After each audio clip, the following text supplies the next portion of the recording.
If there is an award for the best tweet of 2022, it should definitely go to Budweiser. On Friday, the alcoholic beverage manufacturer tweeted just 4 words, "Well, this is awkward." It quickly deleted it.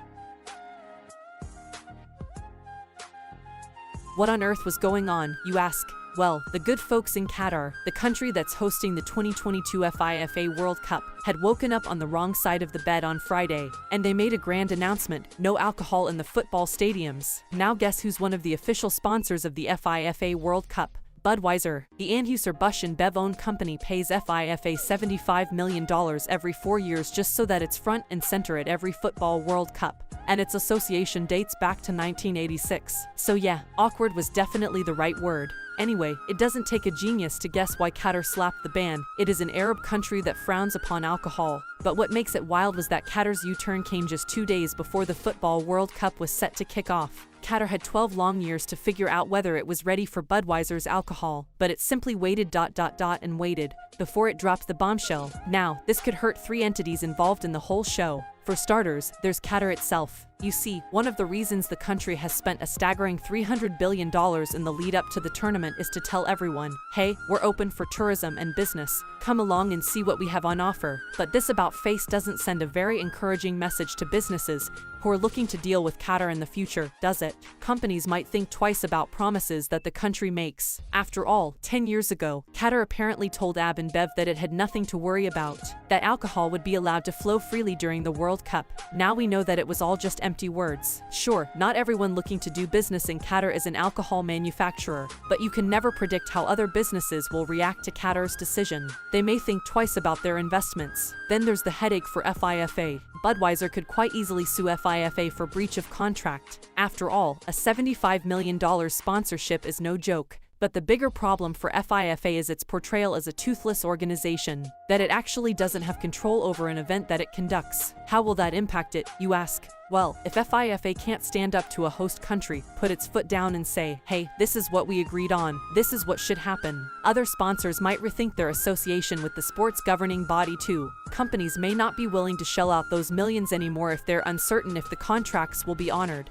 FIFA's coffers could be looking a little empty soon. And finally, there's obviously Budweiser, which spent millions in the hope that it can get a good portion of the 1 million expected tourists to chug its beer. Instead, they're going to have to lug all that excess beer back to HQ again and incur the cost of freight and logistics. The sales boost it hoped for could turn out to be as flat as a dosa, or maybe not. What if we told you that the ban might actually help Budweiser? We're talking about Bud Zero, its non-alcoholic beer that it launched 2 years ago. See, globally the sales of zero-proof alcohol are on the rise. People are increasingly cutting back on alcohol and exploring a booze-free lifestyle. They're talking health and wellness seriously, and night outs aren't about how many beers one can down. Take the US for instance, where sales of non-alcoholic brews jumped from $163 million in 2018 to $350 million in 2021. Yep, it more than doubled in just 3 years. Sure, you could argue that it's still only a measly 0.5% of the total alcohol market, but no one can deny that it's a fad that's quickly catching on. So for Budweiser, this ban could be a blessing in disguise for the company to future-proof its business. It could sprint to where the ball is already rolling, alcohol-free beers, and pump up its Bud Zero game. In fact, just a couple of months ago, AB InBev had already hinted that the Qatar World Cup would be a great opportunity to try it out on a mass scale. Currently, non-alcoholic beer makes up 6.6% of the beer the company sells, and it wants to take that figure to 20% by 2025. The ban does give it the perfect opportunity to cater to an entirely new audience, no. But let's say we ignore Bud Zero for now, and assume that such a sub-brand doesn't exist in the Budweiser world. In such a case, will the ban really spoil Budweiser's business ambitions? It's tough to say, and let's look at some of the past records to understand why. In 1998, France hosted and won the World Cup.